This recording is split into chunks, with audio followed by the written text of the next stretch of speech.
God's communication manifests in various forms. For instance, you can perceive His voice distinctly while engaged in evangelism. Similarly, during prayer, you discern the unmistakable voice of God. Peter. In Acts 10, Peter receives a vision from God, which plays a crucial role in his understanding of God's inclusion of the Gentiles in the Christian community. Philip. In Acts 8, Philip receives guidance from an angel of the Lord to go and meet the Ethiopian eunuch, facilitating the eunuch's conversion. This highlights the concept that God can communicate with us through the challenges faced by others. This underscores the significance of stepping into the role of an intercessor and serving as a watchman for the well-being of our families. At times, solutions to our own challenges can be found when we earnestly pray for others. I have personally witnessed this phenomenon. Sometimes, when you anticipate hearing from God during prayer, He might choose to speak to you through evangelism. Likewise, when you expect God to speak to you through evangelism, He may choose a different avenue of communication, whether you're praying for yourself or for others. It's notable that God often communicates more frequently when we intercede for others. The importance of maintaining a consistent prayer life lies in the fact that it provides the strength needed to pray specific prayers effectively. You may not have the strength later, which is why it's crucial to address your battles now and pray in advance before the situations arise. Prayer is of utmost importance. Jesus prayed fervently to the point where his sweat became like drops of blood. Luke chapter 22 verse 39-44. At the time of Pentecost, the disciples of Jesus fervently prayed, and the profound events that unfolded during that period hold immense significance. It is essential that we wholeheartedly involve ourselves in prayer. Prayer is the catalyst for bringing about the events that are destined to occur. Through prayer, situations can be transformed. Prayer has the power to influence God's decisions. Therefore, it is crucial to pray in advance, just as Jesus did for Peter. Before Peter's denial of Jesus, Christ foresaw the future events. Simon, Simon, Satan has asked to sift all of you as wheat. But I have prayed for you, Simon, that your faith may not fail. And when you have turned back, strengthen your brothers. Consequently, Jesus informed Peter that Satan desired to sift him like wheat. Luke chapter 22, verses 31-32. This is the reason why the apostles consistently intercede for the global church. Jesus anticipated the challenges ahead and prayed in advance. There are moments when you might not have the chance to pray a specific prayer, similar to the way Jesus prayed for Peter. So when Jesus was arrested, he didn't have the opportunity to offer those types of prayers.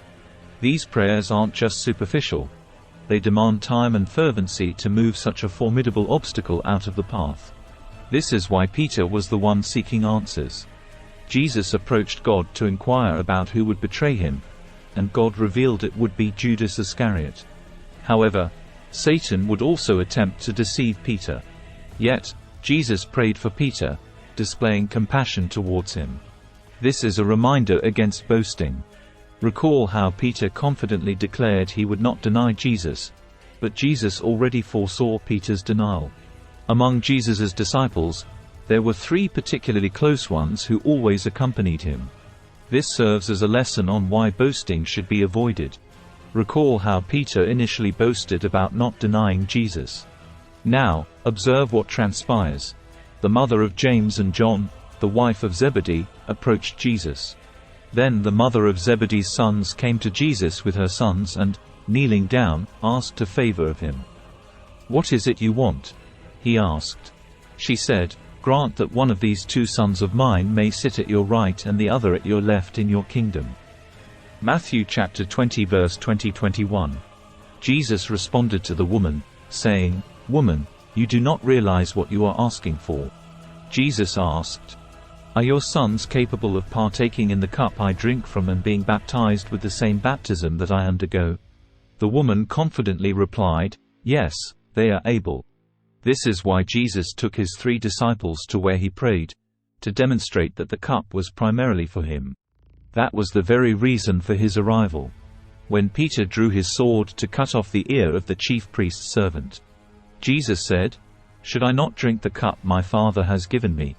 Now, Jesus brought them along to pray, urging them to stay alert and pray to avoid falling into temptation. This is the message Jesus was trying to convey to them. Even though he didn't individually address each of them by name, this is what he intended. Where Jesus instructs Peter, James, and John to pray and avoid temptation, but they end up sleeping, is found in the Gospel of Luke, chapter 22, verses 39-46. The first time, he asked, "Won't you watch with me for 1 hour?" Addressing Peter initially. "The cup is prepared for you. Come and accept it." Although Peter vowed not to deny Jesus, he had already succumbed to a deep sleep and was unaware of what was happening. While people were sleeping, Satan sowed discord among Christians. That is what transpired in that situation. The second time Jesus came, he communicated to James, "The cup your mother mentioned you could handle is prepared." Unfortunately, James was already in a deep sleep and unaware of the situation. While people sleep at night, Satan sows discord among Christians. This is a reality that occurs daily. The final time Jesus came, he was communicating with John, the brother of James. "The cup your mother said you could handle is ready," he stated. Unfortunately, John had already fallen into a deep sleep and was unaware of the situation. Jesus then told them, "Sleep on, for the one who will betray me is approaching." Jesus also expressed that if it were possible for the cup to be taken away from him, he wished it would pass. However, the cup remained, as it had been prepared for him. This teaches us not to boast about tomorrow. Do not boast about tomorrow, for you do not know what a day may bring. Proverbs chapter 27 verse 1. Jesus was the cup prepared for, unique in his mission. No one can accomplish what Jesus has done. He is not a mere mortal, nor is he the offspring of humans who would deceive. It was God, who loves the world, who sent his only begotten Son to redeem us all.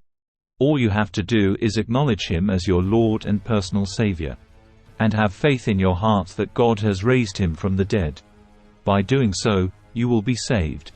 Therefore, it is essential to start praying in advance, even before the situations arise.